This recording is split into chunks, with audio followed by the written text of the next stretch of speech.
Goeiemôre vriende, dit is vandag die 12de Junie 2025 donderdag. Ek hoop julle het 'n lekker dag. Vriende, ons het 3 geloofsbelijdenisse. Ons noem dit ekumeniese geloofsbelijdenis. Beteken dit word deur die kerk in Hebreë onderskei vir die 3 geloofsbelijdenisse. Nou ons sê gewoonlik die apostoliese geloofsbelijdenis op, dis gewoon nie, 12 artikels wat ek en jy nou ken. Dan sê ons die geloofsbelijdenis van Nicea op. Nou, ek net so 'n bietjie vir julle agtergrond gee daarvan. Hulle sê hier, hoewel hierdie geloofsbelijdenis die naam dra van die plek Nicea in Klein-Asië, waar in die jaar 325 die eerste ekumeniese konsilie gehou is dit nie letterlik die belydenis wat op die konsilie opgestel is nie. Dit het na 362 ontstaan en is uitgebrei op die tweede ekumeniese konsilie te Konstantinopel 381. Dit word daarom ook die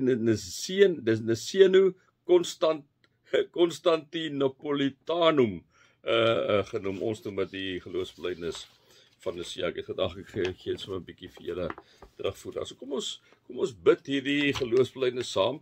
Die geloofsbelijdenis van Athanasius is nou 'n bietjie lank om hom deur te bid, maar ek sal hom in ieder geval vir julle môre lees. Kom ons bid hom saam. Here, dankie dat ons in U kan glo as een God en een almagtige Vader. Vader, dat U die skepper van die hemel en die aarde is, en van alle sienlike en onsienlike dinge, die Vader en God is. Ek sit nou so hier en daar net ietsie by, né? En in een Here Jesus Christus, die enige gebore Seun van God, gebore uit die Vader voor alle tye, God uit God, lig uit lig, waaragtige God uit waaragtige God, verwek nie, gemaak nie, een in wese met die Vader, deur wie alle dinge ontstaan het. Wat terwille van ons die mense en terwille van ons saligheid neergedaal het uit die hemel, vlees geword het en deur die Heilige Gees uit die maagd Maria en mens geword het, wat selfs vir ons gekruisig is onder Pontius Pilatus, gelei en begrawe is en op die 3de dag opgestaan het, volgens die skrifte. Wat opgevaar het na die hemel en wat sit aan die regterhand van die Vader, wat weer sal kom met heerlikheid om te oordeel die wat nog lewe en die wat reeds gesterf het, wie sy koningsheerskappy geen einde sal lê nie. En in die Heilige Gees, die Heer en lewendmaker wat van die Vader en die Seun uitgaan, wat saam met die Vader en die Seun aanbid en verheerlik moet word, wat gespreek het deur die heilige profete. Here, ons glo aan een heilige algemene kerk, gegrond op die leer van die apostels, soos ons in die woord sien. Ons bely een doop tot vergifnis van sondes. Ons verwag die opstanding van die ontslapenes en die lewe van die toekomstige eeu. Here, dankie vir hierdie geloofsbelijdenis wat deur die kerke, Christelike kerke wêreldwyd bely word. Dankie dat U ons skepper God is. Dankie dat U die een is wat vir Jesus Christus gestuur het om vir ons te sterf, dat U die Heilige Gees gegee het, dat U vir ons 'n kerkgenootskap gegee het om aan te behoort, U liggaam. Here, dat U vir ons vergifnis van ons sondes gee, dat U vir ons altyd daarop wys dat ons nie net vir nou lewe nie, maar vir alle ewigheid. Daarom sal ons almal vir altyd by U wees. Dankie daarvoor, Here. Amen. Vriende, mag julle God se liefde ervaar, omdat julle weet, God elke dag by julle is. Vriende, ek het sommer gedink om so 'n bietjie vir julle 'n bietjie weer attent te maak op ons geloofsbelijdenisse, wat ons dikwels nie so baie opsê nie, tog baie mooi, tog baie goed deurdink deur al mense wat hier by die 300s gelewe het, né? Vriende, so vandag is ons by, sal ek een versie met julle hanteer, en dit kom uit Spreuke 27, vers 20. Hoor weer die metafoor wat hy gebruik, né? Die doderyk en die onderaardse diepte kry nie genoeg aan dooies nie. Ja, dit is so waar, né? Ek bedoel, ons gaan dood, vriende. Ek bedoel, mense gaan dood by die duisende, heel moontlik miljoene per dag in die wêreld. ek wil as jy net na die oorlog kyk, verskriklike oorlog kyk wat daar aangaan, hè. As jy kyk na die siektes, ons is niks, vriende, ek en jy is niks.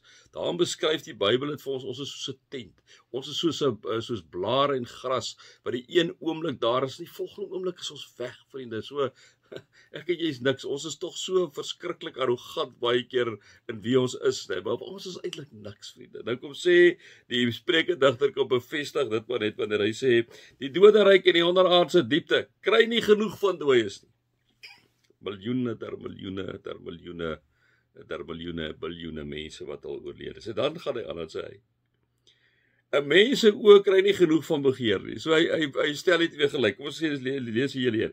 Die doderyk en die onderaardse diepte kry nie genoeg aan dooies nie. 'n mens se oë kry nie genoeg van begeer nie.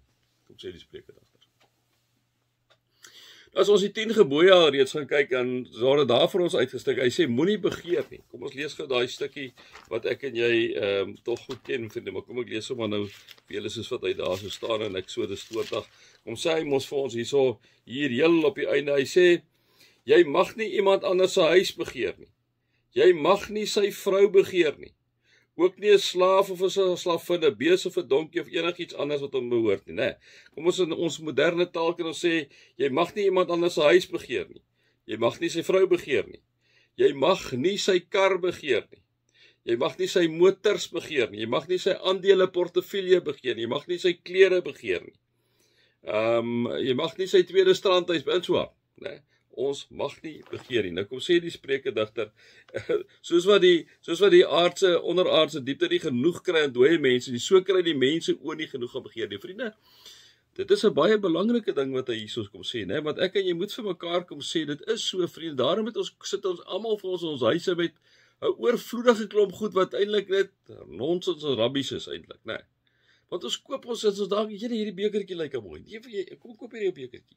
Of hierdie gadget wat ons wil hê, hy lyk mooi. Kom ons koop en dan as jy nou later in jou garage goed ingaan, dan sê jy, "Wat, hier staan hoeveel van hulle?"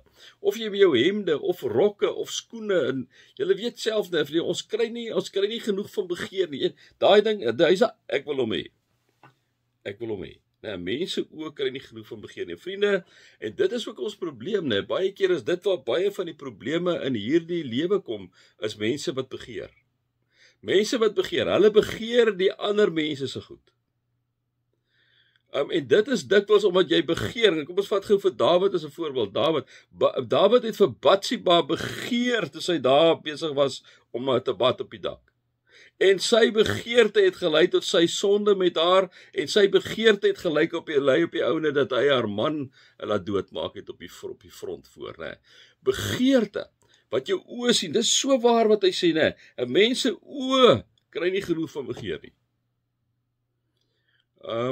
Vat motors, ek self is nou 'n ou wat baie hou van motors, maar nou kom die nuutste motor uit, as jy, maar hy het nou daai ding en daai ding en daai ding, maar nee, maar ek wonder of ek my kar moet gaan ingee en daai een moet kry.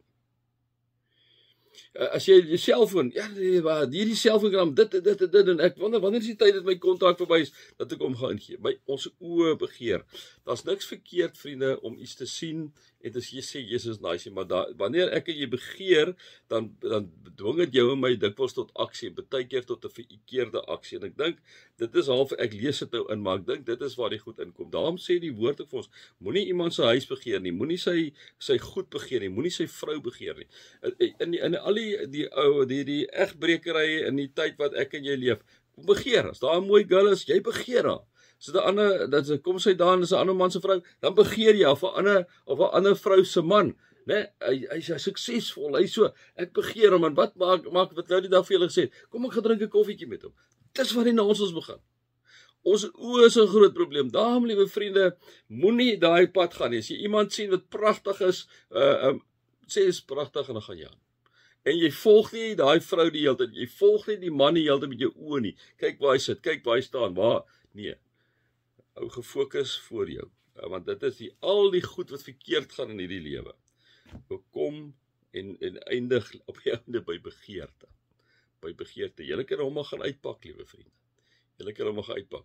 Die baie moorde wat plaasvind, gaan oor begeerte. Baie plekke waar man en 'n vrou op die ouene skei, gaan oor begeerte. Geld is natuurlik ons nou 'n groot issue daar, wat in ons land aangaan, is presies dit, wat in op hierdie stadium in die regering en die plekke. Hulle oë sien die goed, hulle moet dit hê. Hulle moet dit, maak nie saak of dit ten koste is van 'n hele volk nie, of van 'n hele nasie nie, maar moet hy hom hê. En dit is waar goed dikwels verkeerd gaan. Daarom kom sê die Sprekendigter, is amper 'n waarskuwing wat ek ook gee. Hy sê die doderyk en die onderaardse diepte kry nie genoeg aan dooies nie. Mense ook kry nie genoeg van begeer nie. Vriende, mag jy God se liefde ervaar, Jesus se genade ervaar en die Heilige Gees se teenwoordigheid ervaar. Amen.